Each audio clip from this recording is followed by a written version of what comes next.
നമ്മൾ ഈ പുരുഷന്മാർ എല്ലാ പുരുഷന്മാരും അല്ല, കുറച്ച് ആളുകൾ ഇനി ഉൾപ്പെടെ ഞാൻ പറയുന്നത് ഇനി കയറി ഇങ്ങോട്ട് പറ്റിയതാ.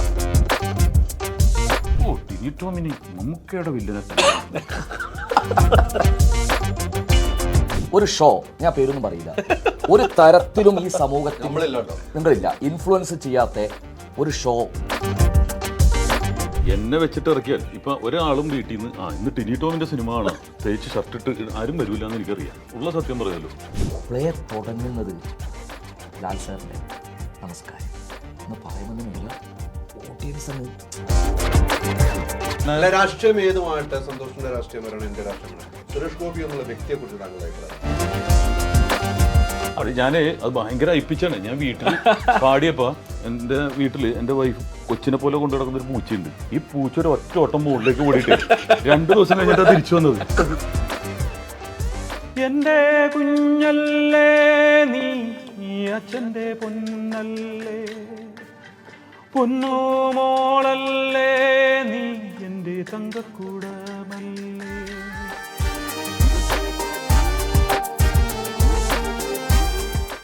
നമസ്കാരം. പുത്തൻ സിനിമയുടെ വിശേഷങ്ങൾ പങ്കുവയ്ക്കാൻ 3 അതിഥികൾ, 3 പേർക്ക് സ്വാഗതം. ഒരു മത്ത് പിടിച്ച അവസ്ഥ എല്ലാവരും സിനിമയുടെ പേര് അല്ല കാണുമ്പോ എന്റെ ഐതർക്കൊക്കെ മത്ത് പിടിച്ചു തോന്നുന്നത്. ആക്കാനുള്ള പരിപാടിയാണ്. മത്തടിച്ചിട്ടായിരിക്കണമെന്ന് ആക്കാനുള്ള പരിപാടിയല്ലേ? അതെ, ടിനിയുടെ മത്തേക്ക് വയ്ക്കേ. അല്ല എന്ത് മത്താ പറയും? ആ സിനിമയുടെ മത്ത് പിടിച്ച കറക്റ്റ്. അല്ല എന്താ തെറ്റിദ്ധരിക്കപ്പെടും. അതുകൊണ്ടാണ് സിനിമയുടെ മത്ത് പിടിച്ചുകൊണ്ടിരിക്കുകയാണ്. ഈ സിനിമയുടെ പേര് പോലെ തന്നെയായിരിക്കും ഈ സിനിമ കാണുമ്പോൾ നമുക്കിത് എന്താണെന്ന് ചിന്തിച്ച് നടക്കാൻ പറ്റും അല്ലെ? എനിക്ക് അങ്ങനെ തോന്നുന്നു.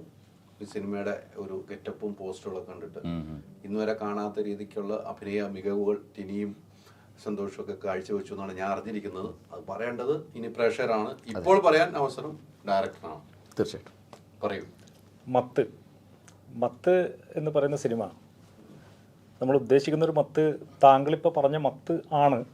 പക്ഷേ അതിലൊരു ഒരു കൂട്ടിച്ചേർക്കൽ കൂടി ഉണ്ട്. അതിൽ മത്ത് എന്ന് പറയുന്ന സംബന്ധം നമ്മൾ ഈ പുരുഷന്മാർ എല്ലാ പുരുഷന്മാരും അല്ല, കുറച്ച് ആളുകൾ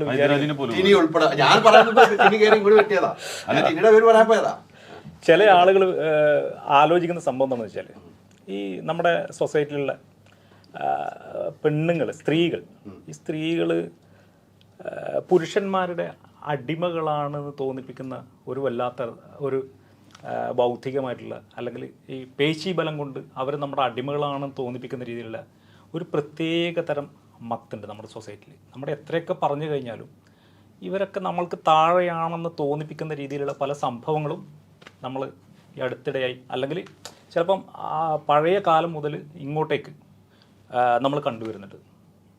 അപ്പം ഒരേ സമയം തന്നെ താങ്കൾ പറഞ്ഞ ഈ മത്തും ഇല്ല, എന്നാൽ താങ്കൾ ഉദ്ദേശിച്ച മത്ത് ലഹരി, ഈ മത്തുണ്ട്. ആ ലഹരിയും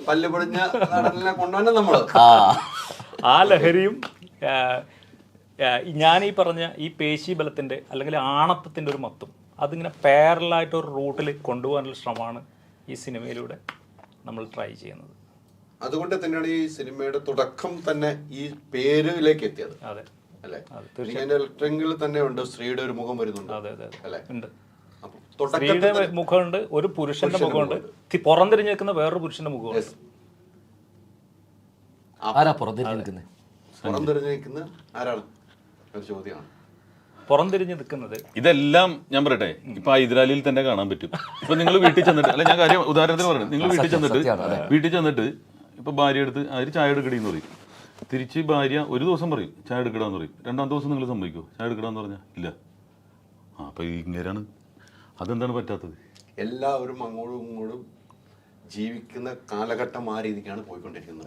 അത് തുറന്നു കാണിക്കുന്നു ഈ സിനിമയിലൂടെ എന്നാണ് എനിക്ക് തോന്നുന്നത്. അതായത് എനിക്ക് അങ്ങനെയാണ് തോന്നുന്നത്.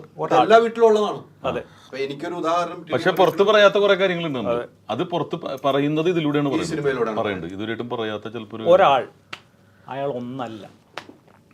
കാരണം വെച്ചാൽ ഞാൻ ഒന്നല്ല എന്ന് ഞാൻ വിശ്വസിക്കുന്നു. കാരണം നമ്മുടെ ഉള്ളിൽ 1, 2, 5, 10, 1000 വേറെ വേറെ വേറെ വേറെ സാഹചര്യത്തിനനുസരിച്ചിട്ട്, സന്ദർഭങ്ങൾക്കനുസരിച്ചിട്ട് നമ്മുടെ മുഖങ്ങൾ മാറും. അപ്പോൾ അങ്ങനെ ഒരു കോണ്ടെക്സ്റ്റിൽ ആലോചിക്കുന്ന സമയത്ത് ഒരാളൊന്നല്ല. മനസ്സിലായി. അപ്പോൾ അതാണ് ഈ സിനിമ പറയുന്ന അതിൻ്റെ ഒരു സൈക്കോളജിക്കലായിട്ടുള്ള ഒരു സാധനം ഇതിലുണ്ട്. എന്ന് വെച്ചാൽ ഒരു ബുദ്ധിജീവി ജാട സംഭവങ്ങളുള്ള ഒരു സിനിമയല്ല. എല്ലാവരും കാണേണ്ട സിനിമ, വളരെ ഫാമിലി ആയിട്ട് ഇരുന്ന് കാണാൻ പറ്റുന്ന ഒരു സിനിമയാണ്. അതോടൊപ്പം പാരലായിട്ട് അത് ഞാനിപ്പോൾ പറയുന്നത് ഇത് എഴുതിയ ആൾ എന്നുള്ള രീതിയിലുള്ള ട്രാക്കിലുള്ള സംഭവമാണ് പറയുന്നത്. അത് എല്ലാവർക്കും കിട്ടണമെന്നില്ല. കാരണം ഞാൻ കാണുന്നതും ഹൈദർക്ക കാണുന്നതും ടിനിച്ചേട്ടൻ കാണുന്നതും സന്തോഷേട്ടൻ കാണുന്നതും സിനിമകൾ കാണുമ്പോൾ പോലും നമ്മൾക്ക് കമ്മ്യൂണിക്കേറ്റ് ചെയ്യുന്ന ഡിഫറൻ്റ് ആയിരിക്കുമല്ലോ. അപ്പോൾ അത് വെച്ചിട്ട് പറഞ്ഞാൽ ഞാനിത് എഴുതുന്ന സമയത്ത് അല്ലെങ്കിൽ ഇത് ഇംപ്ലിമെൻറ്റ് ചെയ്യാൻ ട്രൈ ചെയ്യുന്ന സമയത്ത് ഞാൻ ചെറിയ രീതിയിൽ ആലോചിച്ചൊരു സംഭവം ഇതാണ്. തീർച്ചയായിട്ടും ഈ സിനിമ കണ്ടിറങ്ങുമ്പോൾ എന്നിൽ ഒരാളെ എനിക്ക് കാണാൻ പറ്റും, തീർച്ചയായിട്ടും ഇനിയിൽ ഒരാളായിട്ട് എനിക്ക് കാണാൻ പറ്റും, സന്തോഷമുള്ള ഒരാൾ അല്ല അങ്ങനെ കാണാൻ പറ്റും. അങ്ങനെ കാണാൻ പറ്റുമ്പോഴാണ് സിനിമ നമ്മളിലേക്ക് അടുക്കുന്നത്. അങ്ങനെ എല്ലാ പ്രേക്ഷകർക്കും അങ്ങനെ ആയി തീർന്നാൽ സിനിമയുടെ ഒരു വിജയം ഉണ്ടാകും, മാറ്റമില്ല. ഇനി ഈ സബ്ജക്ട് കേട്ട് കഴിഞ്ഞപ്പോൾ എന്താണ് തോന്നുന്നത്, ഇത്തരമൊരു സബ്ജക്ട് ചെയ്യാം എന്ന് തോന്നാനുള്ള കാരണം ഉണ്ടാവുമല്ലോ?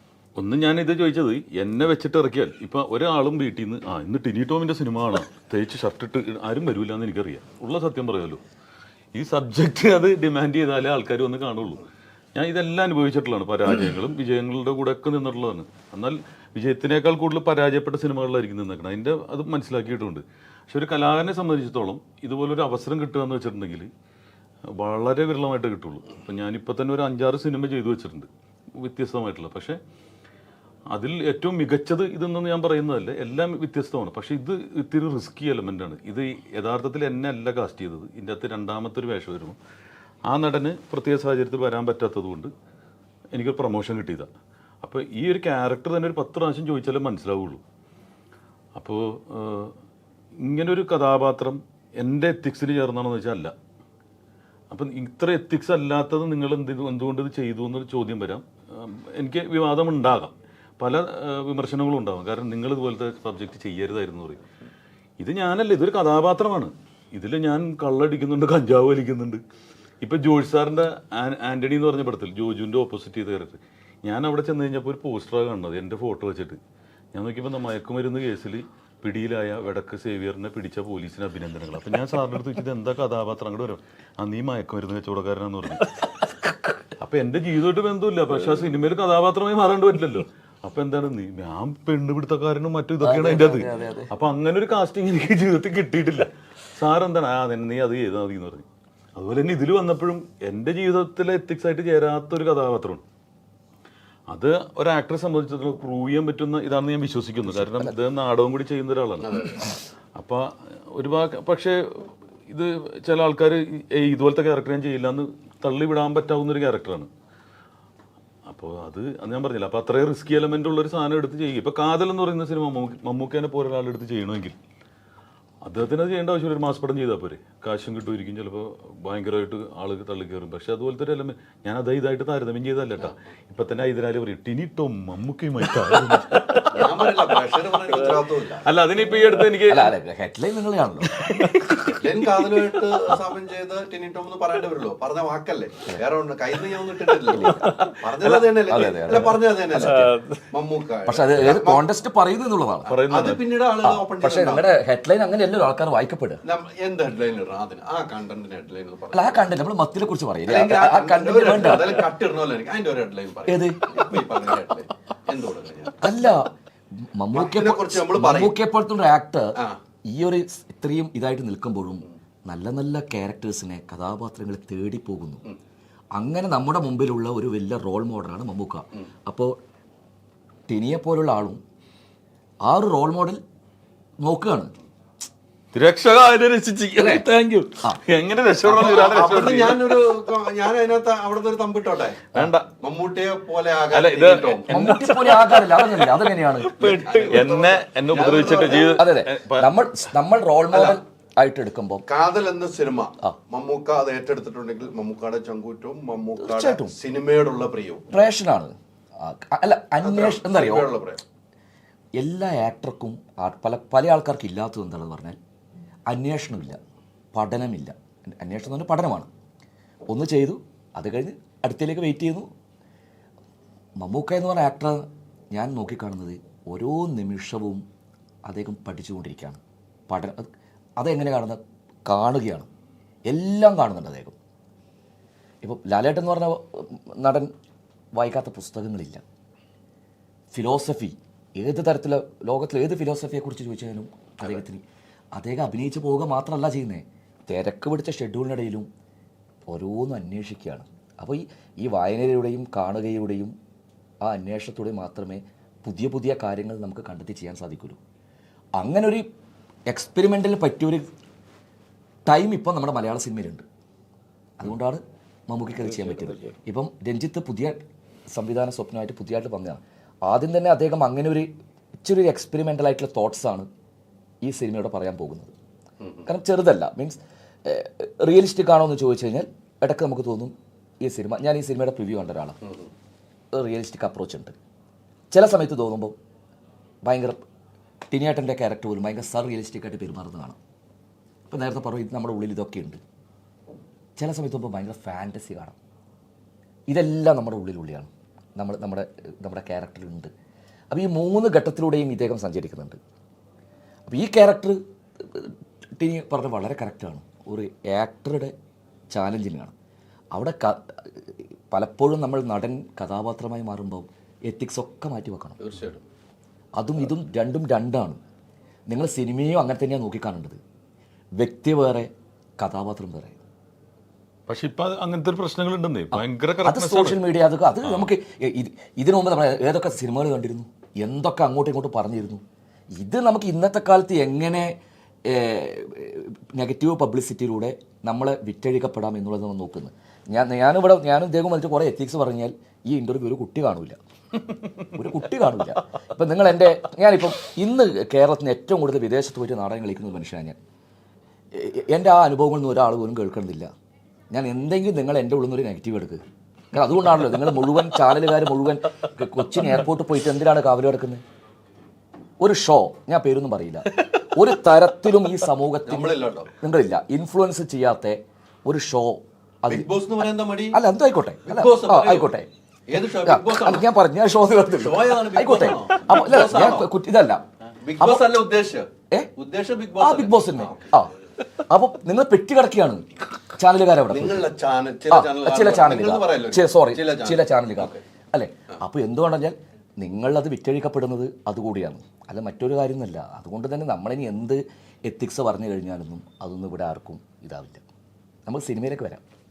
നിങ്ങൾ പറഞ്ഞ അതിലേക്ക് കൊണ്ടുപോയിട്ട് എനിക്കറിയാം. ഈ സിനിമ നമ്മളെല്ലാം കാണേണ്ട ആൾക്കാരല്ലേ, നമുക്കെല്ലാം കാണണം.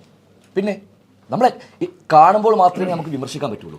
ഞാൻ മാക്സിമം ഒരുവിധ എല്ലാ സിനിമകളും കാണാൻ പോകുന്ന ഒരാളാണ്. എന്ന് പറഞ്ഞാൽ ആ സിനിമയെക്കുറിച്ച് ഒരു മോശം അഭിപ്രായം പറയുമ്പോൾ ഞാൻ ആദ്യം ഇല്ല, ഞാൻ കണ്ടിട്ടില്ല, കണ്ടതാണ് പറയും, ഇഷ്ടപ്പെട്ടു അതെൻ്റെ. അതുകൊണ്ട് കാണാൻ വേണ്ടിയല്ല ഇതൊക്കെ ഉണ്ടാക്കിയിരിക്കുന്നത്, എല്ലാം കാണണം. കണ്ടിട്ട് നമ്മൾ ഏതാണ് സ്വീകരിക്കേണ്ടത് ഏതാണ് സ്വീകരിക്കാത്തത് ഇത് തീരുമാനിക്കാനുള്ള ജനാധിപത്യം നമുക്കുണ്ട്. അത് നിങ്ങൾക്കും ഉണ്ടാവണം. ബിഗ് ബോസ് അത്ര മോശം പരിപാടി ഞാൻ ഒന്നും പറഞ്ഞില്ല, നല്ല പരിപാടി. ഞാൻ ഈ പരിപാടിനെ കുറിച്ച് പറയാനല്ല വന്നത്. നമ്മൾ കാശ് കൊടുത്ത് ഹൈദരാലിനോട് കൊണ്ടുവന്ന് ചായ ഇത് കൊടുത്തിട്ട് മത്തിനെ കുറിച്ച് പറയാം. കാശ് കൊടുത്ത് അല്ല, കാശ് കൊടുത്തെന്ന് പറഞ്ഞാല് അല്ല അത് ഞാൻ കാല് പിടിച്ച് അങ്ങനെ പറയല്ലോ. ഇല്ല കാശ് കൊടുത്തിട്ട് ചായം കൊടുത്തോണ്ട് അത് അല്ല എന്നാ ഞാൻ ഹൈദരാലി നമ്മൾ കട്ട് ചെയ്യുന്ന പരിപാടി ഇല്ലാത്തോണ്ടാവും. തീർച്ചയായിട്ടും നിങ്ങൾ നോക്കിക്കോ, ഞാൻ നമ്മള് ഇന്റർവ്യൂ എടുക്കുക കട്ട് ചെയ്യാറില്ല. പക്ഷെ നമ്മൾ പേഴ്സണൽ ആയിട്ട് ടിനിയുടെ ഒരു ഇന്റർവ്യൂ, ടിനി പറയും എന്നെ ആ പറഞ്ഞ സാധനങ്ങൾ എന്തെങ്കിലും എന്റെ കാശ് മേടിച്ചിട്ടൊന്നുമില്ല, ഇങ്ങോട്ട് തന്നല്ല ചിങ്ങമ്പഴം ഇഡലിയൊക്കെ മേടിച്ചു. ഇത് ഈ പറഞ്ഞത് ആളുകൾ തെറ്റായിരിക്കും. വരുന്ന പൈസ മേടിക്കണം. അല്ല, ഇത് അങ്ങനെ പറഞ്ഞതല്ല. ഈ പ്രൊമോഷന് പൈസ മേടിക്കുന്നതിന്റെ PR അല്ല, ഞാൻ പറയുന്നതിന്റെ ഒരു താളത്തിൽ അങ്ങോട്ട് പറഞ്ഞത്. അത് നിങ്ങൾ കട്ട് ചെയ്യുമ്പോൾ എന്താന്ന് ആളുകൾ ചിന്തിക്കുമല്ലോ. ഇപ്പൊ നമ്മൾ കട്ട് ഇവിടെ ഇരിക്കുന്നവർ ശ്രദ്ധിക്കുമല്ലോ. അത് നമ്മുടെ ആൾക്കാർ അല്ല ഞാൻ സീരിയസ്ലി പറഞ്ഞ സാധനമാണ്. എല്ലായിടത്തും ക്യാമറയാണ് സന്തോഷം, അതുകൊണ്ട് പറയാൻ പറ്റില്ല ഇനി ഏതാണ് സത്യം തന്നെയല്ലേ. ഇവിടുത്തെ PR വിളിക്കുന്നു, ഒരു ഫംഗ്ഷൻ നമ്മളെ വിളിച്ചുകൊണ്ട് നമുക്ക് ഇത് ഓടുമ്പോൾ നമുക്ക് വരുമാനം കിട്ടുന്നു, അത് നമ്മൾ അംഗീകരിക്കും. കറക്റ്റാണ്. ഇത് ഓടുമ്പോൾ നമുക്ക് വരുമാനം കിട്ടുന്നു, അത് മാറ്റം. ഹൈദരാലി ഒരു ഓൺലൈൻ മാഷാണ്. എങ്ങനെ ഓൺലൈൻ അല്ല എന്താ നമ്മൾ ഇത് പറയാനല്ല വന്നതെന്ന് പറഞ്ഞു. അല്ല, നമ്മൾ മത്തിനെ കുറിച്ച് പറയാൻ അത് മാത്രമാണ് ഇതിന്റെ അകത്തുള്ള ഈ സ്പേസ് ഉപയോഗിക്കുക എന്നുള്ളത്. അല്ലാതെ നമുക്ക് ഒരുപാട് സ്പേസുകളുണ്ട്. അല്ല, അതിലേക്ക് മത്തിലേക്ക് വന്ന് മമ്മൂട്ടിയുടെ സിനിമയെ കുറിച്ച് വന്നപ്പോ അങ്ങോട്ട് ജമ്പ് ചെയ്ത് പോയി. ഞാൻ പറഞ്ഞു അതുപോലെ ഒരു കഥാപാത്രം അല്ല എന്ന് പറയുന്നുണ്ട് ടിനി. പക്ഷെ അങ്ങനത്തെ ഒരു സബ്ജക്റ്റുമായി ബന്ധപ്പെടുന്ന ഒരു സബ്ജക്റ്റാണ്. അതെ അതെ. അതാണ് അതിന്റെ ക്ലിയർ ആയിട്ട്. ഇപ്പൊ നമ്മുടെ ഇപ്പൊ ഒരു ഏജ് പ്ലേ ചെയ്യുക, എന്റെ പ്രായം പ്ലേ ചെയ്യുക എന്ന് പറഞ്ഞാൽ അത് വലിയ റിസ്ക് എലിമെന്റ് അല്ലേ. ഇത് നമ്മൾ വ്യത്യസ്തമായ നമ്മുടെ കൂടുതലുള്ള ഏജ് ആയിരിക്കും, ചെറിയ ഏജ് ആയിരിക്കും. അത് പ്ലേ ചെയ്യുമ്പോഴാണ് ഒരു ആക്ടറിന്റെ അല്ലെ ഒരു കഴിവ്. ഇപ്പൊ ഇദ്ദേഹം സ്ത്രീ എന്ന് പറയുന്ന ഒരു നാടകം ചെയ്യുന്നുണ്ട്, അത് അവിടെ ഇദ്ദേഹത്തിന്റെ വേറൊരു ജെൻഡറിലേക്ക് മാറുകയാണ്. അപ്പോഴാണ് ക്യാരക്ടർ. ഇപ്പൊ ഞാൻ ഇരിക്കുന്നത് 2 പുലികളുടെ ഇടയില്, എനിക്ക് ഏറ്റവും പേടിയുള്ള നാടകക്കാരാണ്. ഇദ്ദേഹം നാടകത്തിൽ ബെസ്റ്റ് ആക്ടറായിരുന്നു. ഇദ്ദേഹം ഇപ്പോഴും നാടകം ചെയ്തുകൊണ്ടിരിക്കുന്നു. എനിക്ക് ആഗ്രഹമുള്ളത് നാടകം ചെയ്യണമെന്നാണ് കീഴാറ്റൂരിനോട് പറയണമെന്നുണ്ടായിരുന്നു. കാരണം അതിന് കുറെ ഡെഡിക്കേഷൻ ആവശ്യമാണ്. ഞാൻ എങ്ങനെ അല്ല എന്തായാലും ഇപ്പൊ അമ്മയുടെ പ്രധാനപ്പെട്ട ഒരു സാരഥിയല്ലേ, ഈ പറയാൻ കിട്ടുന്ന അവസരങ്ങൾ ഉപയോഗപ്പെടുത്തണ്ടേ, വേണ്ട എതിർക്കാം. അപ്പൊ ഞാൻ ഇവര് അമ്മയുടെ എല്ലാ പരിപാടിക്കും മറ്റ് പരിപാടികളാണ് പ്രൊമോട്ട് ചെയ്യല്. അപ്പോൾ ഒരു കാര്യം ചെയ്യും, പുതിയ ഭരണം വരാൻ പോവുകയാണ്, അപ്പോൾ നമുക്കൊരു കാര്യം ചെയ്യാം, അമ്മ സംഘടന ഒരു നാടകം ചെയ്യാം. അല്ല ഞാനിപ്പോ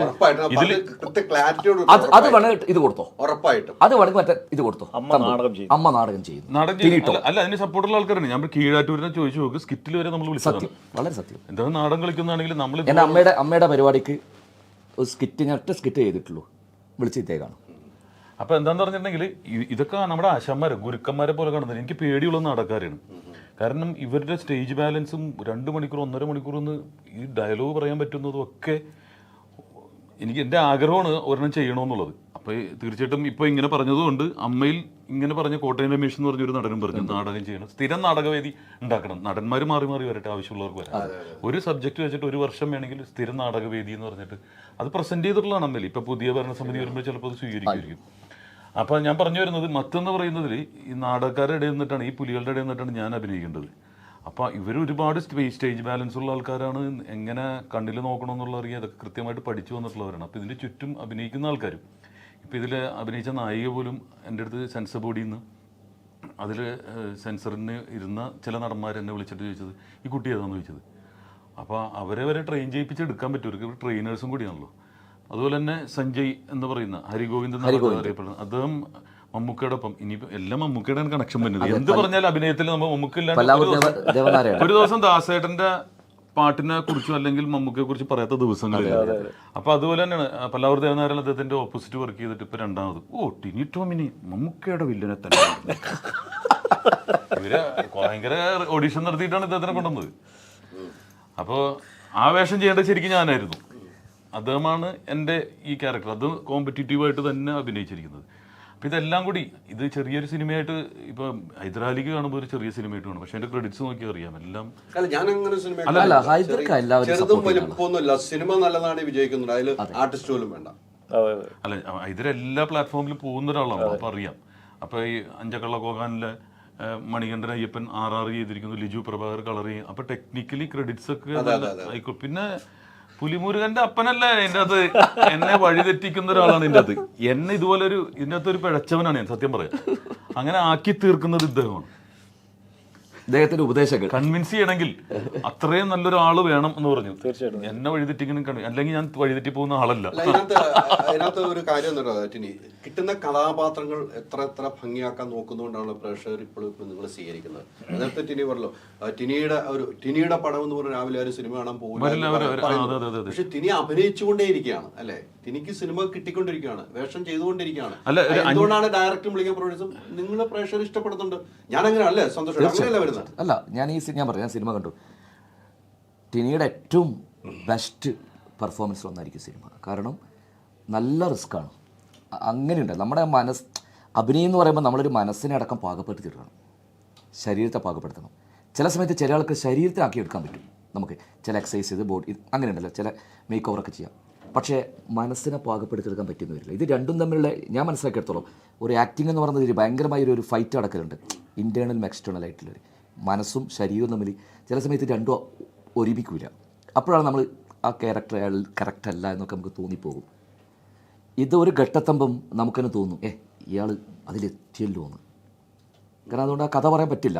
അങ്ങനെ ഒരു കഥയാണ് ഈ അദ്ദേഹം ചെയ്യുന്നത്. അതിലേക്ക് എത്തിപ്പെടുക എന്ന് പറഞ്ഞ ഒരു നടനെ സംബന്ധിച്ച് പെട്ടെന്നാവില്ല. മറ്റല്ലാതെ ഇദ്ദേഹത്തിൻ്റെ ഒരു ഏജ് ഇദ്ദേഹം ഇതിനു മുമ്പ് ചെയ്ത ക്യാരക്ടർ ഇയാൾക്ക് സിമ്പിളാണ്, ആക്ഷന്മാർ അവിടെ നിന്ന് പറഞ്ഞാൽ മതി. പക്ഷെ ഇതിൽ ആ മാനസികാവസ്ഥയിലേക്ക് എത്തുക എന്ന് പറയുന്നത് ഇയാൾ ഭീകരമായിട്ട്, എനിക്ക് ഉറപ്പാണ്, ഭയങ്കരമായ സംഘർഷങ്ങളിലൂടെ ഇയാൾ കടന്നു പോകും. അങ്ങനെ കടന്നുപോയാൽ മാത്രമേ അത് പ്രതിഫലിക്കുള്ളൂ മുഖത്തിലായും ശരീരത്തിലും. അത് ഡയറക്ടർ അതിലേക്ക് എത്തിക്കുക എന്നുള്ളത് ഇദ്ദേഹത്തിൻ്റെ ചോദ്യം. അത് 100% അതിലപ്പുറം ഇദ്ദേഹത്തിന് കിട്ടിയിരിക്കുന്ന ഒരു മഹാഭാഗ്യം, അതിമനോഹരമായിട്ടൊരു പാട്ട് പാടി ഈ സിനിമയിൽ. ഓ 75 ലക്ഷത്തിലധികം ആൾക്കാർ കണ്ടു കഴിഞ്ഞു. അതെ അതെ അതെ. സിത്താര പാടിയിട്ടുണ്ട്, മനസ്സിലായില്ലേ? അല്ല, അത് ഷെയർ ചെയ്യാൻ വേണ്ടിയിട്ട് ഇപ്പൊ ആദ്യത്തെ പാട്ട് ഞാൻ വിളിച്ചതെന്ന് പറഞ്ഞാല് ഇവര് പെട്ടെന്ന് പറയേ ഞാൻ അമ്മയിലുണ്ടെന്ന് വിചാരിച്ചിട്ട് മമ്മൂട്ടി മോഹൻലാലൊക്കെ നമ്മുടെ മഞ്ജുവാരായ നന്നായിരിക്കുന്നത്. പക്ഷെ നമ്മൾക്കുള്ള ഒരു ഇത്ര നാളത്തെ ഒരു ഗുഡ് വില്ലാണ്. മഞ്ജുവിനെ വിളിക്കുകയും അപ്പൊ തന്നെ എടുക്കുകയും ഈ ഒരു ആവശ്യം പറയുകയും ഇപ്പോഴും മഞ്ജുവിന്റെ ഫേസ്ബുക്ക് പേജിൽ ഫസ്റ്റ് കിടക്കുന്നത് ഈ സിത്താര പാടിയതാണ്. രണ്ടാമതാണ് എന്നെ കൊണ്ട് പഠിച്ചേക്കുന്നത്. സിത്തു എന്ന് പറഞ്ഞ സ്റ്റേറ്റ് അവാർഡും ഞാൻ നമ്മുടെ കമ്പനിപ്പടി ക്ലബിന്റെ അവാർഡും. രണ്ട് പാട്ടും നമ്മളെ ചെറിയ ചെറിയ വരികൾ അതൊക്കെ തമാശ പോലെയൊക്കെ പാടിയിട്ടുണ്ട്. പക്ഷെ ഇതങ്ങനെയല്ല, ഒരു ഫുൾ സോങ് സ്ക്രീനിൽ ഷൂട്ട് ചെയ്യണല്ലേ. അല്ല, അതിനു മുമ്പേ നിങ്ങളുടെ ഒരു പിന്നെ മനോരമയുടെ സ്റ്റേജിൽ ഇത് പാടിയിട്ടുണ്ട്, ഫ്ലവേഴ്സിന്റെ സ്റ്റേജിൽ. അത് വൈറലായിരുന്നു. ബാൻഡ് ടീമും എല്ലാ പരിപാടിക്കും ചെയ്യുന്ന ഒരാളാണ്. അല്ല, ഞാൻ സിനിമയിൽ പാടുന്നത് പിന്നണി. അപ്പൊ അത് ഇദ്ദേഹത്തിന്റെ സർവ്വവിജ്ഞാന കോശമാണ് സത്യം പറഞ്ഞത്. നമ്മുടെ മുമ്പിൽ കുറച്ച് ലാളിത്യം പറയൂ. അല്ല, ആഗ്രഹം കൊണ്ട് നിൽക്കുന്നതാണ് ഇവരുടെ ഇടയിലൊക്കെ. അപ്പം ഞാനിത് ഈ പാട്ട് അപ്പോൾ ഇവർ സജസ്റ്റ് ചെയ്തതെന്ന് പറഞ്ഞാൽ ഒരു സൂപ്പർ സ്റ്റാർ ചെയ്യുന്നതിനേക്കാൾ സംഗീതവുമായിട്ട് ബന്ധമുള്ള ഒരാൾ. അപ്പോൾ അത് നമുക്ക് തോന്നുന്നു വിനീത് ശ്രീനിവാസായിരിക്കും. ഒരു രീതിയിൽ അഭിനയം, പാട്ട്, സംവിധാനം. അപ്പം അദ്ദേഹം ചെയ്യാം. ഞാൻ ഒരു വിനീതിന്റെ ധ്യാൻ പറയാം, എൻ്റെ പടം പോലും പ്രൊമോട്ട് ചെയ്യില്ല പുള്ളി. ധ്യാൻ്റെ ഒപ്പം വിനിയാന്ന് ഉണ്ടായിരുന്നു, നിങ്ങൾ ഒരുമിച്ച് അഭിനയിച്ചതാണ്. അപ്പോൾ ഞാൻ കഴിഞ്ഞപ്പോൾ പുള്ളീനെ അത്ഭുതത്തോടെ നോക്കി, ചേട്ടനാന്ന് ചോദിച്ചു. അപ്പോൾ വിനീതിൻ്റെ അടുത്ത് പറഞ്ഞ് കേട്ട് ഇഷ്ടപ്പെട്ടാൽ മാത്രം ഷെയർ, അല്ലെങ്കിൽ പുള്ളിയുടെ വില പോകില്ല. ഒരു പാട്ടൊക്കെ ഷെയർ ചെയ്യുമ്പോൾ പുള്ളിയുടെ ജഡ്ജ്മെൻറ്റ് പോകില്ലേ. അപ്പോൾ അതിൽ കിടക്കുന്നത് മുഴുവൻ വർഷങ്ങൾക്ക് ശേഷത്തിൻ്റെ ഫുൾ പ്രൊമോഷനാണ്. അപ്പു പാടിയിരിക്കുന്നതാണ്. അത് ലാലേട്ടൻ്റെ മകൻ പാടുന്ന സീനൊക്കെയാണ്. അപ്പോൾ അതിൻ്റെയും ഫസ്റ്റ് കിടക്കുന്നത് ഈ പാട്ട് കേട്ട് ഇഷ്ടപ്പെട്ടിട്ടുണ്ട്. അതിൻ്റെ എല്ലാ ക്രെഡിറ്റും കൊടുക്കുന്നത് ഇദ്ദേഹത്തിന് തന്നെയാണ്. അതിൻ്റെ സംഗീത സംവിധായകൻ്റെ ആത്മാവിൻ്റെ ശക്തിയാണ്. അദ്ദേഹം ജീവനോടില്ല. അപ്പോൾ അത് എൻ്റെ അടുത്ത് പറഞ്ഞു, ഈ മകളോടുള്ള സ്നേഹം അഭിനയിക്കുന്ന ആൾ തന്നെ പാടിയാൽ നന്നായിരിക്കും എന്ന് പറഞ്ഞിട്ട്. അപ്പോൾ ഈ മറ്റേ ഇനിയിപ്പോൾ പുതിയ കേന്ദ്ര ഗവൺമെൻറ് വന്നിരിക്കുകയാണ്, ധീരതക്കുള്ള ഒരു അവാർഡ് കിട്ടാൻ സാധ്യതയുള്ള ഒരാൾ. അല്ലല്ലല്ല, ഞാൻ ടിനിച്ചേട്ടൻ്റെ ആറ്റിറ്റ്യൂഡ് എന്ന് പറഞ്ഞാൽ നമ്മൾ ഞെട്ടിച്ച് കളഞ്ഞു സത്യത്തിൽ. കാരണം വെച്ചാൽ ഞാൻ പോയി കഥ പറയാൻ പോകുന്നത് ഞാൻ പേടിച്ചാണ് പോകുന്നത്. കാരണം അദ്ദേഹത്തിന് എനിക്ക് അറിയില്ല. നമ്മളൊരു പുതിയ ആൾ. പിന്നെ നാടകം എന്ന് പറയുമ്പോൾ പൊതുവെ ആളുകൾക്ക്, നമ്മൾ നാടകത്തിൽ നിന്ന് വരുന്നു അല്ലെങ്കിൽ അങ്ങനെയൊക്കെ വരുമ്പോൾ പൊതുവെ ആളുകൾക്കുള്ള ഒരു ചെറിയൊരു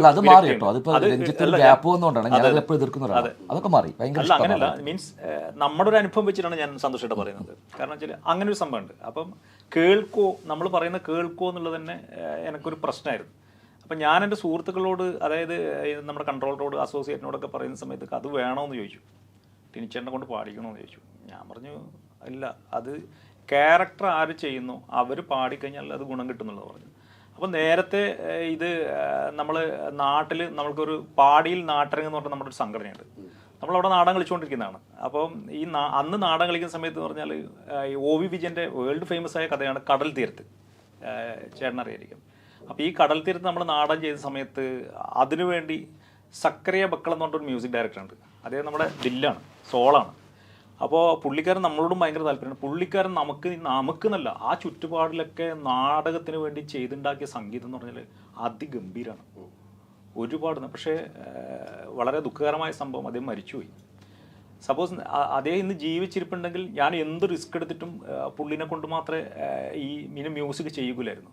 അപ്പോൾ കടൽ തീരത്തിന് നമ്മൾ ചെയ്തു വെച്ചെന്ന് പറഞ്ഞാൽ അതിൻ്റെ ഒരു ടൈറ്റിൽ മ്യൂസിക്കിൻ്റെ ഒരു 2 ലൈൻസ്, 2-4 ലൈൻസ്, ആ ലൈൻസ് അന്ന് ചെയ്തു വെച്ച സാധനം ഞാൻ അതേപോലെ തന്നെ അതിൽ പിന്നെ ലിറിക്സ് ആഡ് ചെയ്യായിരുന്നു സംഭവം. പിന്നെ ഗോപു കൃഷ്ണ എന്ന് പറഞ്ഞിട്ട് ഒരു പ്രോഗ്രാമറുണ്ട്, അതിൽ ഭയങ്കരമായിട്ട് സപ്പോർട്ട് ചെയ്തു. അതേപോലെ തന്നെ പറഞ്ഞാൽ മറ്റേ നമ്മുടെ സിത്താര മേഡം പാടിയ ആ പാട്ടിൻ്റെ മ്യൂസിക് ഡയറക്ടർ റേഷ് മേർലി എന്ന് പറഞ്ഞിട്ട് ഒരു പുള്ളിക്കാരനാണ്. അദ്ദേഹം ബാക്കി കാര്യങ്ങളൊക്കെ ഇതിന് കോർഡിനേറ്റ് ചെയ്ത് വന്നപ്പോൾ ടിനിച്ചേട്ടനെ ഞാൻ ഒരു ദിവസം ഇതിൻ്റെ പിച്ചൊക്കെ കറക്റ്റ് ചെയ്തിട്ടൊക്കെ ഞാൻ ചോദിച്ചു, ഇത്ര എന്നൊക്കെ നോക്കുന്നൊക്കെ പറഞ്ഞിട്ട് ഞാൻ ഈ സംഭവം ഇട്ട് കൊടുത്തു. ചേട്ടൻ അത് കൃത്യമായി ഞാൻ അത് ഭയങ്കര അയപ്പിച്ചാണ്. ഞാൻ വീട്ടിൽ പാടിയപ്പോൾ ഞങ്ങൾ എൻ്റെ വീട്ടിൽ എൻ്റെ വൈഫ് കൊച്ചിനെ പോലെ കൊണ്ടു കിടക്കുന്ന ഒരു പൂച്ചയുണ്ട്. ഈ പൂച്ച ഒരു ഒറ്റ ഓട്ടം മുകളിലേക്ക് ഓടിയിട്ട് 2 ദിവസം കഴിഞ്ഞിട്ടാണ് തിരിച്ചു വന്നത്. അയപ്പിച്ചാണ് എന്തേ പറഞ്ഞിട്ട് കഴിഞ്ഞപ്പോൾ ഈ പൂച്ച എന്നെ കാണുമ്പോൾ അടുക്കൂലായിരുന്നു 2 ദിവസത്തേക്ക്. എന്തോ പറ്റിപ്പോയി എന്നുള്ളത്. അതല്ല, ആ സോളുണ്ട്. ആ സിനിമ കാണുമ്പോൾ മനസ്സിലാവും. ആ പാട്ടും അല്ലാതെ ചിലത് സിനിമയും പാട്ടുമായിട്ട് ഇച്ചിരി ബന്ധം ഉണ്ടാവില്ല. ഇതല്ല. അതുകൊണ്ടാണ് ഇദ്ദേഹത്തിന്റെ ജഡ്ജ്മെന്റ് കറക്റ്റാണ്. അതേപോലെ തന്നെ അതിൽ വേറെ സംഭവിച്ച ഒരു മിറാക്കിൾ സംഭവിച്ചെന്ന് വെച്ചാൽ നല്ല ഭംഗിയിൽ നമ്മുടെ സിനിമാറ്റോഗ്രാഫർ സിബി ജോസഫ് അത് ഭംഗിയിൽ അതിൻ്റെ ഷോർട്സ് ഒക്കെ വെച്ചു. അതേപോലെ തന്നെ എന്ന് പറഞ്ഞാൽ പക്ക സപ്പോർട്ട് ചെയ്തിട്ട് നമ്മുടെ അജി മുത്തത്തി നമ്മുടെ ഡിസൈനർ, അതേപോലെ തന്നെ പറഞ്ഞാൽ അസോസിയേറ്റ് നമ്മുടെ മനോജേട്ടൻ എന്ന് പറഞ്ഞാൽ ലോയി സാറിന്റെ കൂടെയൊക്കെ കുറെ പടങ്ങളിലൊക്കെ ചെയ്ത ആളായിരുന്നു. നമ്മളായിട്ട് ഒരു വ്യക്തിബന്ധം ഭയങ്കര. ഞാൻ ലോയി ഇപ്പൊ KSFDCക്ക് വേണ്ടിയിട്ട് ഒരു പടം ചെയ്തിട്ടുണ്ട് അദ്ദേഹം. അപ്പം അദ്ദേഹം ഭയങ്കരമായിട്ട് സപ്പോർട്ട് ചെയ്തപ്പോൾ ഈ പാട്ട് വേറെ ലെവലിലേക്ക് ഇപ്പം നല്ല ഒരു ആദ്യത്തെ പടം. അതെ തീർച്ചയായിട്ടും ഇൻട്രോഡ്യൂസ് ചെയ്ത പുള്ളിയാണ്.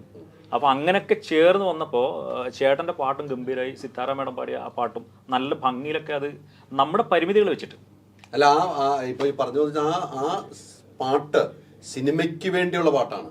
അത് നമ്മൾ കണ്ടു കഴിയുമ്പോൾ അത് എത്രമാത്രം ഒരു അച്ഛനാണെന്ന് തോന്നുന്നു സെറ്റപ്പ് ഉണ്ട്. അച്ഛൻ മോൾ ബന്ധം ആ സിനിമയിൽ പറയുന്നു എന്നാണ് എനിക്ക് മനസ്സിലാക്കാൻ കഴിയുന്നത്. ആ ഇമോഷൻ മുഴുവൻ അതിൽ കൊടുക്കാൻ പറ്റും. അല്ല ഇത് നമ്മൾ പറഞ്ഞപ്പോൾ ഇത് ഏറ്റെടുത്താറുണ്ട്. വിനീത് ശ്രീനിവാസനൊന്നും കിട്ടില്ല. സിനിമയിലുള്ള ആൾക്കാർക്ക് പോലും നമ്മുടെ അമ്മയുടെ ആവശ്യത്തിന് പോലും വിളിച്ചാൽ കിട്ടാത്ത ഒരാളാണ്. അവർ അതിനും പ്രത്യേകം നന്ദി പറയണം. കാരണം അവർ ആദ്യം വിളിക്കുന്നവർ വേറൊരു പ്ലാൻ ബി ഇല്ല, പ്ലാൻ എ മാത്രമേ തന്നെ നടക്കുന്നു. അത് വിളിക്കുമ്പോൾ ഹൈദരാലിക്ക് അറിയാൻ പറ്റും. നമ്മളെ അമ്മയിൽ തന്നെ ഹൈദരാലി ഒരു ദിവസം വന്നിട്ട് പറഞ്ഞേ, ഞങ്ങൾ ക്രൗൺ ക്ലാസ്സിൽ കിടക്കാണ്, അവിടെ അമ്മയുടെ മീറ്റിംഗ് ആയിരുന്നു, ലാലേട്ടനൊന്ന് വിളിക്കണം. എന്തിനാ? ഒരു കൊടി വീശാനുണ്ട്. എന്താണ്? Film awards. ഞാൻ പറഞ്ഞു ആര് നടത്തുന്നത്? ഞാൻ നടത്തണ ഫിലിം അവാർഡ്. എൻ്റെ അടുത്ത് പറഞ്ഞേക്കണേ ലാലേട്ടൻ. സത്യമല്ലത് വിളിച്ചിട്ടുണ്ട്. ഞാൻ ലാലേൻ്റെ അടുത്ത് എന്ന് പറയണേ, ലാലേട്ടാ ഒരു ഫിലിം അവാർഡ് ഉണ്ട്, കൊടി വീശി കൊടുക്കണമെന്ന് പറയും. എന്താ മോനെ ഹൈദരാലി എന്തോ ഉണ്ടെന്ന് പറഞ്ഞു. ശരിയാണോ? ഞാൻ പറഞ്ഞു ആ ശരിയാണ്.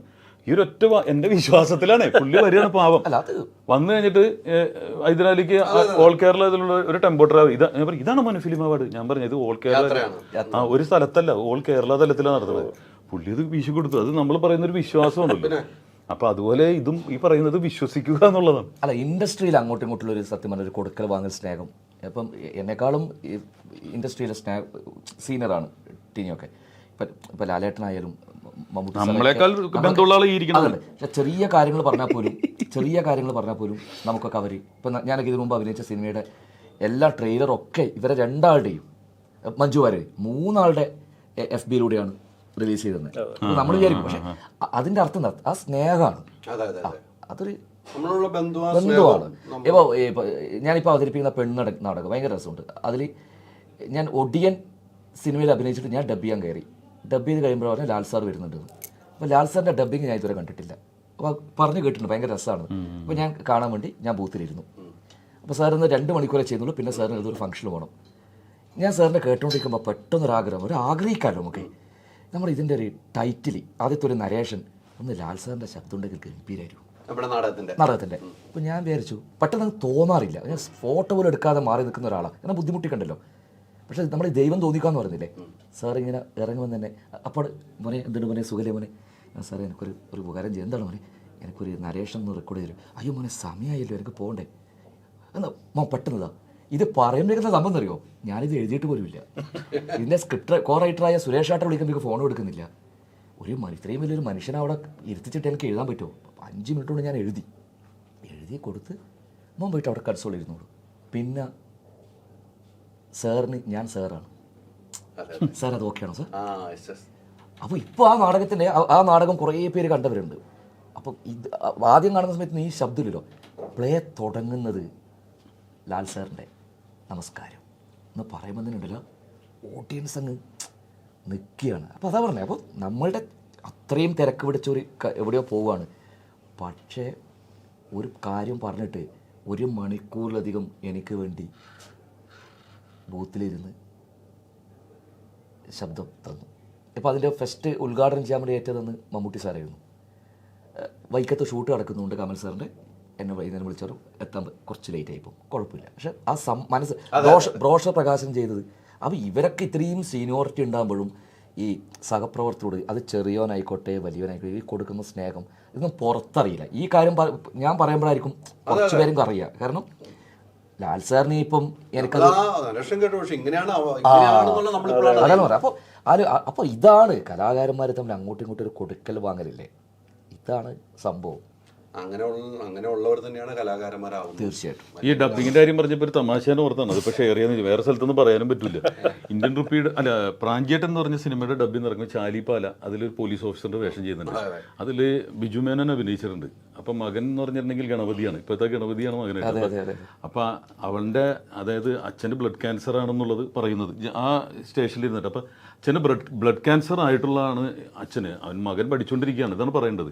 അപ്പോൾ രഞ്ജിയേട്ടനെ അവിടെ നിന്നിട്ട് രഞ്ജിത്ത് സാറ് പറഞ്ഞ് ചാലി കുറച്ചുകൂടി ഹസ്കി ആയിട്ട് പറയൂ എന്ന് പറഞ്ഞു. അപ്പൊ പുള്ളി പിന്നെ സൗണ്ട് വിട്ടാ ബ്ലഡ് ക്യാൻസർ ആണ് അതുകൊണ്ടാണ്, കുറച്ച് ഹസ്കി ആയിട്ട് പറയൂ എന്ന് പറഞ്ഞു. അപ്പൊ ഇനി ഒന്ന് പോയി പറയാന്ന് പറഞ്ഞു. അപ്പൊ കുറെ നേരമായിട്ട് ഹസ്കി പുള്ളി പിന്നെ എൻ്റെ അടുത്ത് മോനെ ഈ ഹസ്കി എന്ന് പറഞ്ഞാൽ എന്താ അറിയില്ലായിരുന്നു. പുള്ളി സൗണ്ട് കൂട്ടിക്കൊണ്ട് തന്നെയായിരുന്നു. രഞ്ജേട്ടൻ പറയുമ്പോൾ തന്നെ നമുക്ക് പേടിയോ.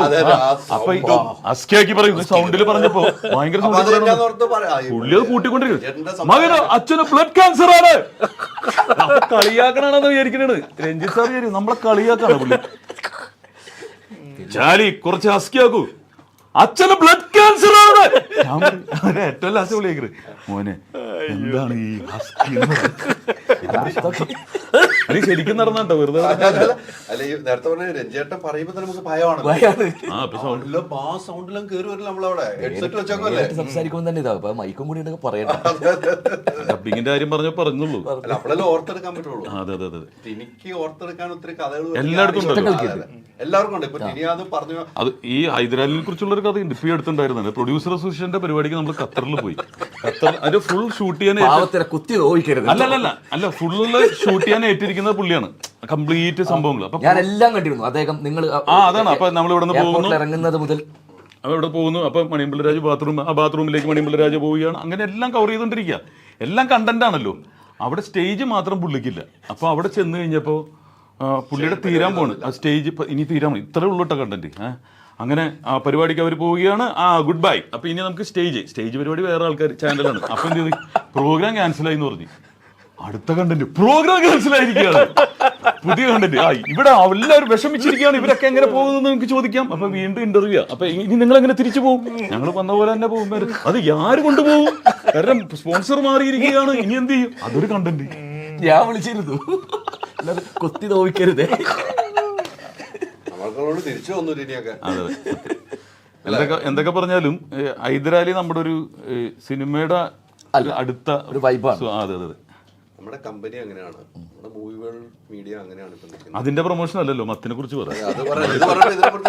മൂവി വേൾഡ് മീഡിയ സിനിമയ്ക്കൊപ്പം നിൽക്കുകയാണ്. മൂവി വേൾഡ് മീഡിയ ഇൻഷാദ് എന്ന് പറഞ്ഞാൽ നമ്മുടെ ബോസ് തുടങ്ങി വെച്ചിട്ടുണ്ടെങ്കിൽ അതിലേക്ക് ഞാൻ കൈ കോർത്തിട്ടുണ്ടെങ്കിൽ അതിന്റെ ഒരു യാത്ര ഇങ്ങനെ തുടർന്നുകൊണ്ടേയിരിക്കും സിനിമയ്ക്ക് വേണ്ടി. അങ്ങനെ മത്ത് പിടിച്ച് നമ്മൾ സിനിമയിലേക്ക് വന്നുകൊണ്ടിരിക്കുകയാണ്. സിനിമയാണ് എന്റെ മത്ത്. അല്ല ഹൈദരാലി ഒരു ഇത് പറഞ്ഞു കഴിഞ്ഞാൽ ഒരുപാടുണ്ട്. കാരണം ഒരുപോലെ തന്നെ ഒരു ഫിലിം അവാർഡിന് എന്നെ വിളിച്ചിട്ടുപോയി. അന്ന് അദ്ദേഹം വർക്ക് ചെയ്യുന്ന റിപ്പോർട്ടർ ചാനലില്ല. ഞാൻ അവിടെ ചെന്ന് സമാധാനമായിട്ടിരിക്കുകയാണ്. പരിപാടിയൊക്കെ തുടങ്ങാൻ പോണ്. റിപ്പോർട്ടർ ചാനൽ എല്ലാവരും റെഡിയായി കയറി. ഞാൻ പറഞ്ഞു ഞാനെന്താണ് ടീനിയാണ് അവതാരകൻ, എനിക്കൊരു എത്തും പിടിയില്ല. എന്നിട്ട് ബൈക്കിൽ പോണ ഒരു ജാക്കറ്റ് കൊടുത്തു, ഇതിട്ട് അങ്ങോട്ട് കയറിക്കോ. അപ്പൊ ആഷിക പറഞ്ഞു പുള്ളിനെ അറിയാൻ പാടില്ല, പുള്ളിക്ക് ഇതൊക്കെ പരിപാടി ലൈവ് തുടങ്ങിയത്. ഞാൻ അറിയാണ്ട് അവതാരകനായിട്ട് എന്നെ കയറ്റിയേക്കുന്നത്. നമസ്കാരം, ഈ ഫിലിം അവാർഡ്സിലേക്ക് സ്വാഗതം എന്ന് പറഞ്ഞു. അല്ല ലൈവ് നമ്മളൊക്കെ ഞങ്ങളൊക്കെ പരിചയപ്പെടുന്നതല്ലേ ഏറ്റവും കൂടുതൽ മറ്റേ ലൈവ് മറ്റേ കീഴാറ്റൂർ ഇഷ്യൂ ഒക്കെ നടക്കുമ്പോഴാണ് ഞങ്ങൾ തമ്മിൽ സ്ഥിരം വിളിക്കും റിപ്പോർട്ടിങ്. എന്തായാലും നമ്മളൊക്കെ ഇങ്ങനത്തെ ബന്ധങ്ങളാണല്ലോ സിനിമയിൽ കൂടുതൽ അപ്പൊ കൂടുതലൊന്ന് സഹായിക്കും. ഇത്രയും ബന്ധമുണ്ടെന്ന് പറഞ്ഞ് കാണിച്ചത് മറ്റൊന്നുമല്ല, ഹെൽപ്പ് ചെയ്യണമെന്ന് പറയാനാണ്. ഈ സിനിമ കാണേണ്ട സിനിമയാണെന്ന് എനിക്ക് ഇത്ര നമ്മൾ വേറെ കാര്യങ്ങൾ പറഞ്ഞു ഈ സിനിമയിലേക്ക് തന്നെ നമ്മൾ ഇതിൽ നേരത്തെ താങ്കൾ പറഞ്ഞല്ലേ വ്യത്യസ്തമായ കുറെ മുഖങ്ങളുണ്ട് നമുക്ക്. ആ മുഖങ്ങളാണ് നമ്മളിവിടെ സംസാരിച്ചത്. ഇപ്പൊ ഡബിങ്ങിന് അതും വ്യത്യസ്തമായ മുഖങ്ങളാണ്. അത്ര വേറിട്ട മുഖങ്ങളുള്ള സിനിമയാണ് ടിനി. ഞാൻ അറിഞ്ഞനുസരിച്ച് ടിനിയുടെ ഒരു വേറിട്ട കഥാപാത്രം തന്നെയാണ് ടിനി, കാര്യത്തിൽ സംശയമില്ല. അതിപ്പം സന്തോഷ് ഇവിടെ കൃത്യമായിട്ട് പറയുന്നുണ്ട്, വേറിട്ട ഒരു കഥാപാത്രമാണ്. ടിനിയെ സംബന്ധിച്ചിടത്തോളം ഇത് വലിയൊരു സബ്ജക്റ്റാണ്, വലിയൊരു സിനിമയാണ് അല്ലേ. പ്രേക്ഷകരും അങ്ങനെ ഏറ്റെടുത്ത്. ഞാൻ നേരത്തെ നായികയെ കുറിച്ച് നേരത്തെ പറഞ്ഞുകൊണ്ട് ഞാൻ ചെയ്യണം. ആ നായികയെ എങ്ങനെ അഭിനയിച്ചു എന്ന് സെൻസർ ബോർഡ് സെൻസർ ചെയ്തപ്പോൾ വിളിച്ചു പറഞ്ഞെങ്കിൽ അത് വലിയൊരു അഭിനയ മികവ് കാഴ്ചവെച്ചിട്ടുണ്ട് എന്നാണ് എനിക്കൊന്ന്. അതിന്റെ എല്ലാം ക്രെഡിറ്റ് താങ്കൾക്ക് തന്നെയാണ്. അല്ല, ഇതിന് പുറകിലേ വേറൊരു കഥ പറയാനുണ്ട്. അതായത് അത് പറഞ്ഞില്ലെങ്കിൽ ഈ സംഭവം പൂർണ്ണമാവില്ല. തീർച്ചയായിട്ടും. ഞാനും എൻ്റെ സുഹൃത്ത് അജിയുണ്ട്. അജിയാണ് ഇതിൽ പിന്നെ നമ്മുടെ സിത്താരാമയെ പാടിയ പാട്ട് എഴുതിയിരിക്കുന്ന അജിയാണ്. ഭംഗിയായിട്ട് എഴുതിയിട്ടുണ്ട്. അതേപോലെ തന്നെ എന്ന് പറഞ്ഞാൽ നമ്മൾ 10-15 വർഷമായി ഒരു പടം ചെയ്യണം എന്നൊക്കെ വെച്ച് നമ്മളിങ്ങനെ നടക്കുകയാണ്. അപ്പോൾ ഞാനിങ്ങനെ ഇപ്പം താമസിക്കുന്നത് തൃശ്ശൂരാണ്.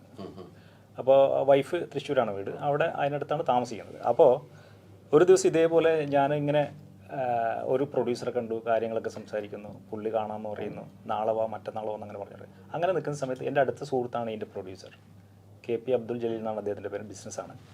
അപ്പോൾ പുള്ളിക്കാരൻ ഒരു ദിവസം അപ്രതീക്ഷിതമായി ഇങ്ങനെ കാണുന്ന സമയത്ത് എന്നോട് ഇങ്ങനെ ചോദിക്കുകയാണ്, എന്താ പരിപാടി, സിനിമ എന്ന് പറഞ്ഞ് നടക്കാൻ പറഞ്ഞിട്ട് കുറേ കാലമായിട്ടാണ്, എന്തെങ്കിലുമൊക്കെ ചെയ്യരുത്.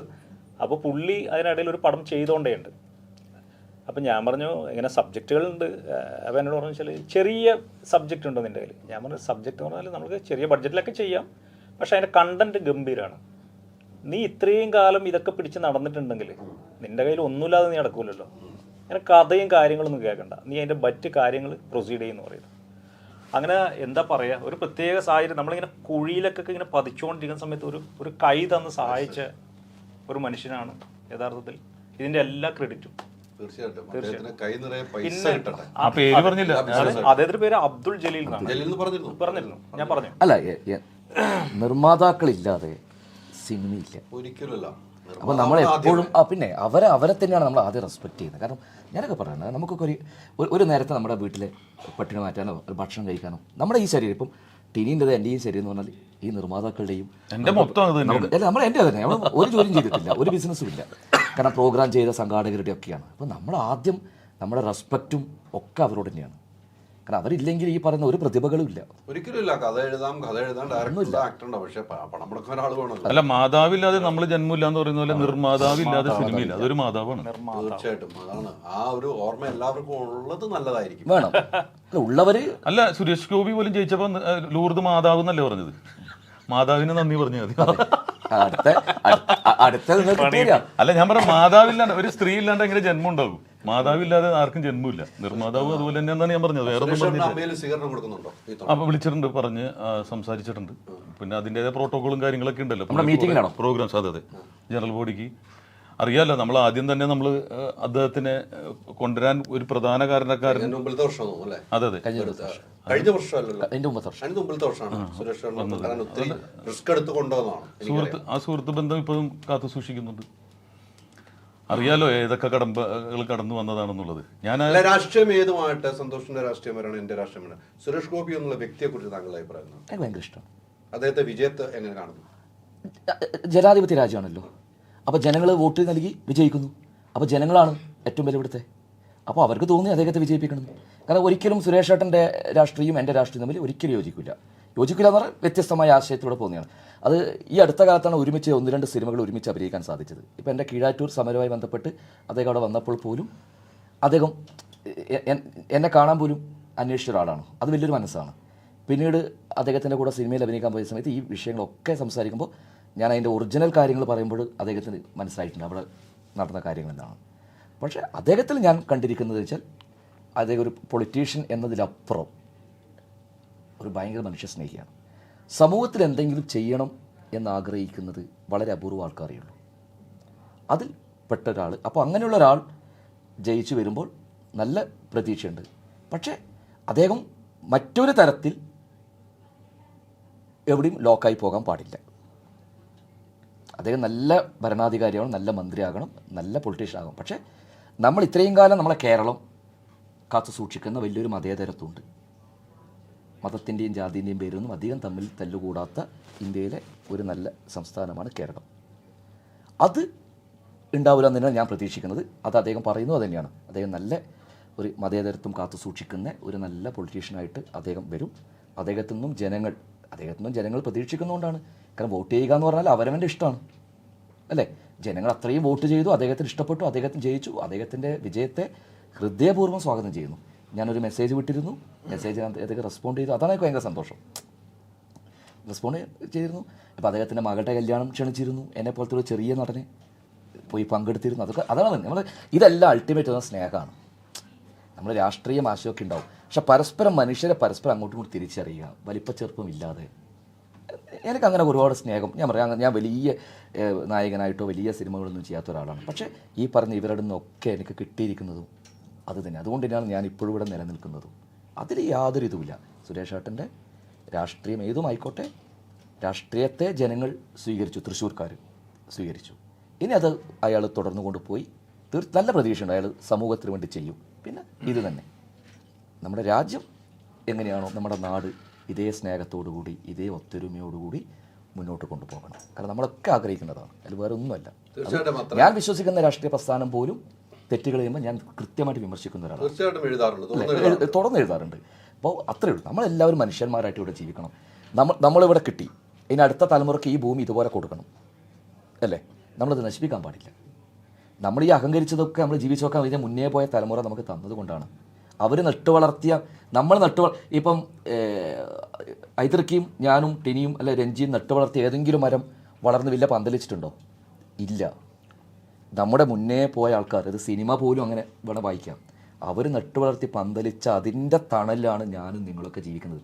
നമ്മളത് പിഴുതെടുക്കാൻ പാടില്ല. അതവിടെ തന്നെ കിടക്കട്ടെ കുറേ കാലം. സിനിമകളുമായാലും നാടകമായാലും കലയും രാഷ്ട്രീയവും സമൂഹവും പ്രകൃതിയും ഒക്കെ അങ്ങനെ ഒരു തലമുറ ഉണ്ടാക്കിയതാണ്. അതിനൊരു പെട്ടെന്ന് പറ്റി നിരാകരിക്കുവാനോ ഒന്നും പാടില്ല. അതിൻ്റെ കീഴിൽ നമ്മൾ ജീവിക്കണം ഒത്തൊരുമയോടുകൂടി. ഒത്തൊരുമയോടുകൂടി കൊണ്ടുപോകാൻ സുരേഷ് ഗോപി ചേട്ടൻ എന്ന വ്യക്തിക്ക് കഴിയുമെന്ന് ഞാൻ പ്രതീക്ഷിക്കുന്നു. നല്ലൊരു മനുഷ്യസ്നേഹിയാണ്, നല്ല സഹായിയാണ്, രാഷ്ട്രീയത്തിനപ്പുറം നല്ലൊരു മനുഷ്യസ്നേഹി, നല്ല സഹായമാണ്. അതുകൊണ്ടാണ് നമ്മളെല്ലാം സുരേഷ് ചേട്ടന്റെ വിജയത്തെ ആഘോഷിക്കുന്നത്.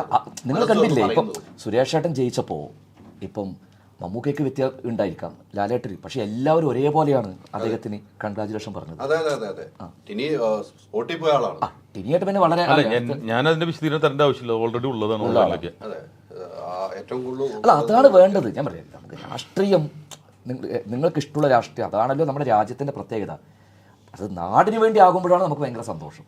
തീർച്ചയായിട്ടും അങ്ങനെ നാടിന് വേണ്ടി ആകട്ടെ, ഈ സിനിമയുടെ കഥയും നാടിന് വേണ്ടി ആകട്ടെ. അല്ല, ഇത് ഈ നാടിന് അത്യാവശ്യമാണ്. ഈ നാട്ടിൽ ജീവിക്കുന്ന കുടുംബങ്ങൾക്ക് ഒരു ഓർമ്മപ്പെടുത്തലായിരിക്കും. എന്താ പറയുക, ഒന്നും കൂടി പറഞ്ഞു നിർത്താം. നമ്മളിപ്പം സിനിമ എന്ന് പറയുമ്പോൾ കല രണ്ട് തരത്തിൽ ധർമ്മം നിർവഹിക്കും എന്ന് വിശ്വസിക്കുന്ന ആളെ ഞാൻ.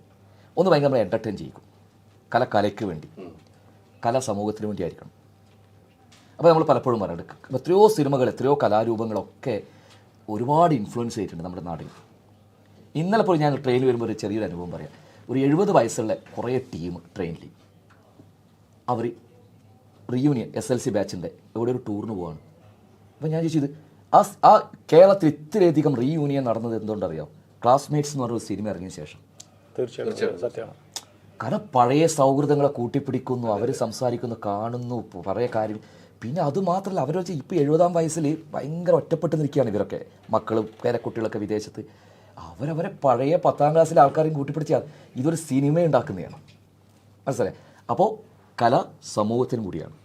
പക്ഷെ മറ്റ് പല സിനിമ കണ്ട് നമ്മൾ ഭയങ്കര കൊട്ടിഘോഷിച്ച് താഴ്മാതിച്ച് കൈയടിച്ച് നമ്മൾ തിയേറ്ററിൽ ഇറങ്ങുമ്പോൾ അത് വിടും. അതും നമുക്ക് വേണം. അതുപോലെ ഈ മത്ത് കൃത്യമായിട്ടും നമ്മൾ നേരത്തെ പറഞ്ഞ പോലെ എത്ര പറഞ്ഞാലും പുരുഷാധിപത്യം നിലനിൽക്കുന്ന ഈ സമൂഹത്തിൽ ഇപ്പോഴും അടിച്ചമർത്തപ്പെട്ടുകൊണ്ടിരിക്കുന്നതും നമ്മുടെ എല്ലാ ബലങ്ങളും നമ്മൾ പരീക്ഷിക്കാൻ പോകുന്നതും സ്ത്രീകൾക്ക് നേരെയാണ്. അപ്പോൾ അതിന് എതിരെയുള്ളൊരു നല്ലൊരു കണ്ണാടിയായിട്ടാണ് ഇപ്പോൾ ഇൻഫ്ലുവൻസ് ചെയ്യുന്ന കാര്യം പറഞ്ഞു. സമൂഹത്തിന് ഇപ്പോൾ ക്ലാസ്മേറ്റ്സിൻ്റെ കാര്യം പറഞ്ഞു. ഇതുപോലെ എന്നെ പേഴ്സണലി ഇൻഫ്ലുവൻസ് ചെയ്തത്, എൻ്റെ ലൈഫ് ചേഞ്ച് ചെയ്ത ഇത് തന്നെയാണ് എൻ്റെ സിനിമയുടെ ലൈഫും ചേഞ്ച് ചെയ്തത്. പ്രാഞ്ചിയേട്ടൻ ആൻഡ് ദ സെയിൻറ്റിൽ ഒരു ഡയലോഗുണ്ട്. പുണ്യാളൻ മമ്മൂക്കടുത്ത് പറയുന്നതാണ്, പ്രശസ്തി വേണം, ഇത് വേണം, മറ്റേ പത്മശ്രീ വേണമെന്ന് പറയുമ്പോൾ, അപ്പോൾ സ്വർണം കൊണ്ട് ദൈവത്തിൻ്റെ ഗോപുരം പണിയുന്നവരല്ല, ഒരാളെ ജീവിതത്തിലേക്ക് കൈപിടിച്ച് നടത്തുന്നവനാണ് പുണ്യം എന്ന് പറഞ്ഞു. എനിക്ക് അതിൻ്റെ കൃത്യം വ്യാഖ്യാനം മനസ്സിലാൻ രഞ്ജിത്ത് സാറിന് ചോദിച്ചു. അപ്പോൾ പറഞ്ഞതല്ലേ, ദൈവത്തിന് കോടികൾ മുടക്കി പള്ളി പണിയുന്നുണ്ട്. ഞാനിത് പറഞ്ഞിട്ട് പള്ളിയിൽ വിവാദമായി. ആരും ഇനി പള്ളി പണിക്ക് പിരിവ് ചോദിച്ചാൽ ആരും തരൂല എന്ന് പറഞ്ഞ്. ഞാൻ പറഞ്ഞ്, പള്ളി ദൈവത്തിന് വീട് വെച്ച് കൊടുക്കണ്ട, ഒരു ദൈവത്തിന് അമ്പലവും പള്ളിയൊന്നും വെച്ച് കൊടുക്കണ്ട, അവർക്ക് ആവശ്യത്തിനുണ്ട്. പിന്നെന്താണ്, ഒരാളെ ജീവിതത്തിലേക്ക് കൈപിടിച്ച് നടത്തുന്നവൻ. അതെങ്ങനെയാണ്? ഇപ്പം ഞാൻ സിനിമയിലുണ്ടെങ്കിൽ വേറെ തന്നെ സിനിമയിലേക്ക് കൈപിടിച്ചു കൊണ്ടിരിക്കുക, അതാണ് പുണ്യമെന്ന്. അതാണ് എന്നെ മനസ്സിനെ മാറ്റിയിട്ടും ഈ ഡയലോഗ്സ്. അതെ, അപ്പോൾ ഈ കോമഡി ഉത്സവം എന്ന് പറഞ്ഞ പ്രോഗ്രാം അത് ഞാൻ ചെയ്ത് ഒരുപാട് പേരെ കൊണ്ടുവരാനുള്ള മൈൻഡ് ഉണ്ടാക്കിയത്. കാരണം അതാണ് പുണ്യം. അല്ലാണ്ട് നീ നിന്റെ വീട്, നിന്റെ കാറ്, നിന്റെ അതല്ല സാമൂഹ്യ ജീവിയാന്നുള്ളത്. അതാണ്. അതുപോലെ ഈ മത്തില് ഒരു ഇത് കൊടുക്കുന്നുണ്ട്, നമ്മൾ കുടുംബം എങ്ങനെ കൊണ്ടുപോകണം. തീർച്ചയായിട്ടും അങ്ങനെ കുടുംബ പ്രേക്ഷകർ ഒന്നടങ്കം കാണേണ്ട ഒരു സിനിമ തന്നെയാണ് മൊത്തം. അതിൽ നല്ലൊരു പാട്ടിനെ കുറിച്ചും അതിൻ്റെ ഒരു 2 ലൈൻ ടിനി പാടി നമ്മൾ അവസാനിപ്പിക്കും. കറക്റ്റ്, അത് നല്ല തീരുമാനമാണ്. അത് അതിൽ പാടിയിട്ടുണ്ട്. ഞാൻ പറഞ്ഞില്ല, പൂച്ച ഓടിപ്പോയതാണ്. എല്ലാവരും ഓടിപ്പോട്ടെ. അടഞ്ഞ സ്റ്റുഡിയോ ആണെങ്കിൽ കുഴപ്പമില്ല, അടഞ്ഞിരിക്കുക. ഇവിടെ ഇരിക്കുന്നവരെ ഓടിപ്പോവില്ല. കാരണം ഇത് ഹൈ റേഞ്ചിൽ പാടണമെങ്കിൽ ഞാൻ ലോ പിച്ചിൽ പാടാം. അല്ല, കുറച്ച് കഴിയും കുഴപ്പമില്ല. നിങ്ങൾ തൊട്ട് മുമ്പ് ഉണ്ടല്ലോ ഒരു ഡയലോഗ് പറഞ്ഞില്ലേ, ഹസ്കി ആയിട്ട് പറഞ്ഞു, അത് ഏതാ പിച്ച് അതെ. അത് ശരിക്കും ഉണ്ടെങ്കിൽ ആ ഒരു പിച്ച് കിട്ടണമെങ്കിൽ ആ ട്രാക്ക് ഇടേണ്ടി വരും. ട്രാക്ക് ഇട്ടോ കോപ്പറേറ്റ് കിട്ടും നമുക്ക്. അല്ല ട്രാക്ക് എന്നാലേ കുറച്ച് പേര് നമ്മൾ ഈ ഇന്റർവ്യൂ കാണണ്ടേ. എന്റെ കുഞ്ഞല്ലേ നീ അച്ഛന്റെ പൊന്നല്ലേ, പൊന്നുമോളല്ലേ നീ എന്റെ തങ്കക്കൂടമല്ലേ, വാരിളം തേനല്ലേ നീ താരിളം പൂവല്ലേ, വാടിയിരുന്നാലോ അച്ഛന്റെ നെഞ്ചിലെത്തിയല്ലേ.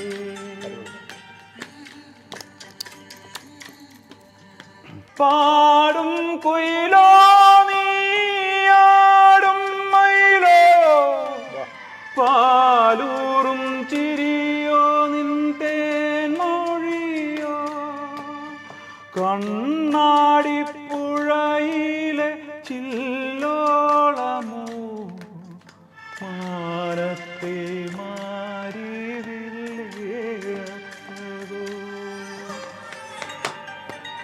അടിപൊളി. സൂപ്പർ. ഇത് തിയേറ്ററിൽ ഓടുകയല്ല, തിയേറ്ററിൽ കയ്യടിയോട് ആരവമുണ്ടാകും. അതാണ് ഞാൻ പറയുന്നത്. എൻ്റെ സിനിമ ആണോന്നും പറഞ്ഞ് തീരുമാനിച്ചാരും വരില്ല. പക്ഷേ ഈ സബ്ജക്റ്റ്, ഈ സിനിമ, ഈ ഇതിൻ്റെ ഇത് ഡിമാൻഡ് ചെയ്യുന്നത് എന്താണെന്ന് വെച്ചാൽ കുടുംബത്തിന് വേണ്ടിയിട്ട് തന്നെയാണ്. അതുകൊണ്ട് റിക്വസ്റ്റ് സ്പൂണിൽ ഫീഡ് ചെയ്ത് കൊടുത്താലേ വരുള്ള ആൾക്കാർ. അപ്പോൾ അതുപോലെ തന്നെ ഞാൻ റിക്വസ്റ്റ് ചെയ്യുകയാണ്. ഞാൻ ഒരു സ്ഥലത്തും നിരാശപ്പെടുത്തിയിട്ടില്ല. ഏത് TV ഷോ ആണെങ്കിലും എല്ലാം നിറഞ്ഞ കയ്യടിയോടി ഏറ്റെടുത്തിട്ടുള്ളതാണ്. അവർ തീർച്ചയായിട്ടും തിയേറ്ററിലും വന്ന് ഞങ്ങളോടൊപ്പം ഉണ്ടാകണമെന്ന് പ്രാർത്ഥിക്കുന്നു. All the best. God bless. June 21 June 21-ാം തീയതി മറക്കണ്ട. 21-ാം തീയതി തിയേറ്ററിൽ പോയി കുടുംബസമേതം കാണേണ്ട ഒരു സിനിമയാണ് മത്ത്. ആ സിനിമ സൂപ്പർ ഹിറ്റ് ആകട്ടെ, കൂടെ ഉണ്ടാകും.